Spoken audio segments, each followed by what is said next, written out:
If you find yourself reaching for a handful of nuts or crackers just because, you might be feeding a habit, not your hunger. One of the most confusing health habits out there is about snacking. Today, I'm reviewing why we do it, whether it actually helps, and how you can finally break the habit. Unless you have a medical reason to eat between meals or your next meal is 5 to 6 hours away, there's usually no reason to snack. But I get it. Snacking is a hard habit to break. I've been there too. I still am. I used to keep almonds in my desk. Healthy, right? Except I'd grab a handful every hour or so, especially when I felt stressed. When I finally counted up how many calories I was having, it was an additional fourth meal. Most snacking isn't about hunger. It's about boredom, stress, or habit. This week, every time you reach for a snack, pause and ask, am I actually hungry or just restless, stressed,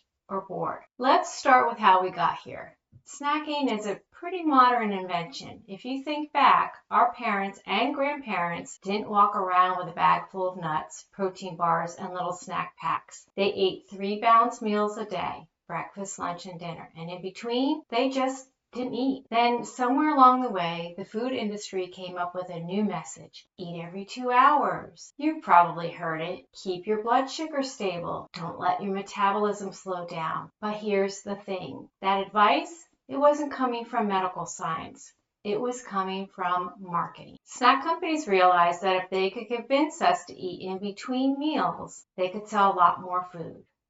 And it worked. Now we're surrounded by healthy snacks, energy bites, mini meals, and 100-calorie packs.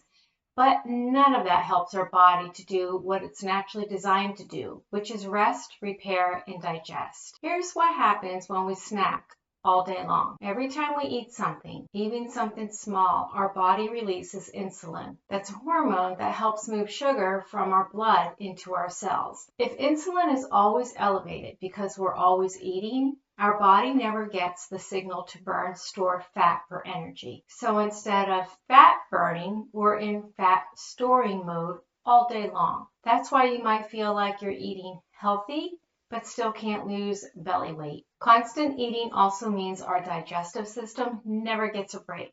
It's always working, which can lead to bloating, fatigue, and even more cravings. And then there's the mental side.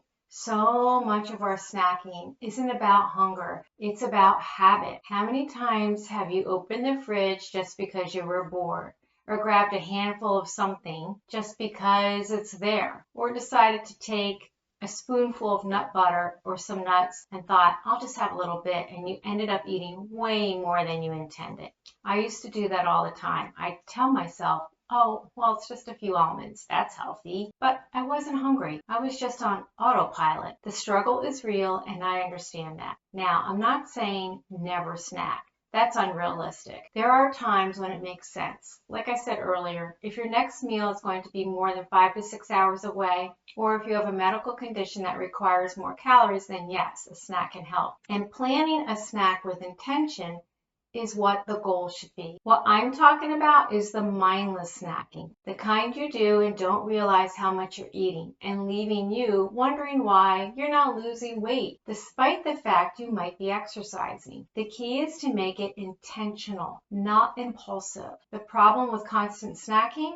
Digestion never rests. Your body's energy is constantly directed towards processing food instead of healing and repairing. Insulin never drops, which means your body can't access stored fat for energy to burn. When you allow slight hunger and go for periods without eating, insulin levels stay low, and your body begins shifting from growth mode, fed state, to repair mode, fast state. In this repair mode, autophagy kicks in. Autophagy literally means self-eating. It's your body's built-in cleaning system. It cleans out old and damaged cells, and proteins are broken down and recycled into new healthy components. Think of it as cellular housekeeping that helps prevent disease and slows aging. So when you allow yourself to feel slightly hungry instead of constantly snacking, you're giving your body the space to trigger this restorative process. It's a sign that your body is using stored energy wisely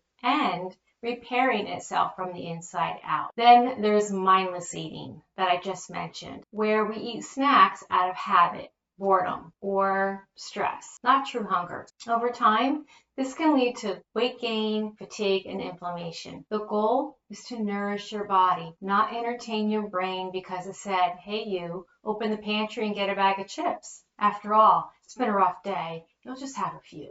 Because you know you're not going to have just a few, especially if you eat from the bag. So before you grab your next snack, ask, am I truly hungry? Or just looking for something to do? That one question can change everything. You might be wondering, okay, Lisa, if I'm not supposed to snack, how do I know if I'm really hungry or just craving out of habit? That's such a good question because most of us have trained our bodies and brains to expect food at certain times or during certain emotions. But true hunger has a very different feel from habit hunger. Let's break it down. True hunger builds slowly. Habit hunger hits fast. True hunger starts with a gentle nudge, a light emptiness in your stomach that grows over time. You can wait 20 to 30 minutes and it'll still be there, but it won't feel desperate. Habit hunger, on the other hand, hits suddenly, often triggered by something external. The smell of food, seeing an ad or a commercial, walking into the kitchen, driving by your favorite fast food place, or that 3 p.m. slump when you always reach for something. That kind of hunger comes on fast and fades fast too, especially if you distract yourself for a few minutes. If you can forget about food when you go for a short walk,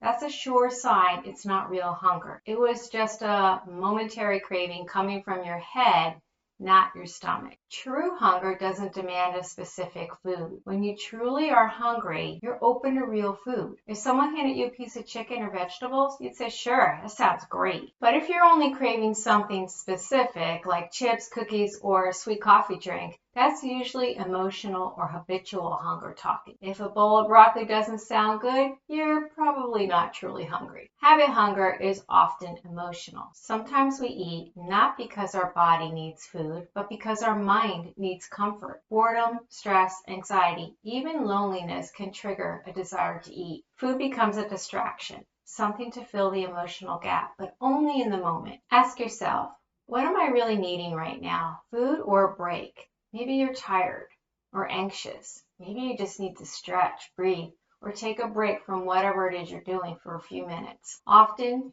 true physical hunger senses in your body an empty stomach, lightness, or mild shakiness. Habit hunger senses in your mind that mental itch to go get something to eat. If water or a walk makes it go away, it isn't true hunger. So, how do you actually stop snacking? Step 1, become aware. Just notice when and why you reach for food. Afternoon slump, stress, habit. Once you notice the pattern, you can start to change it. Step 2, stay hydrated. So many times what feels like hunger is really thirst. Have a glass of water or herbal tea. Wait 10 minutes and see if you're still hungry. If you can, go for a short walk. Step 3, give your body time to adjust. If you're used to eating every few hours, your body's hunger hormones are trained to expect food on a certain schedule. It's going to take some time to retrain your brain and body. During that time, you might feel a little off, but that's normal. Your body is learning to tap into stored energy again. And step 4, keep snacks out of sight. If you see it, you'll eat it. So don't keep chips or nuts on the counter, but put them away. Or better yet, don't buy them. Once they're in the house, you'll know you'll end up eating them eventually. If you truly want a snack, reach for an apple or your favorite veggie. And most importantly, remember, you're not depriving yourself. You're giving your body the space to rest, repair, and burn stored energy.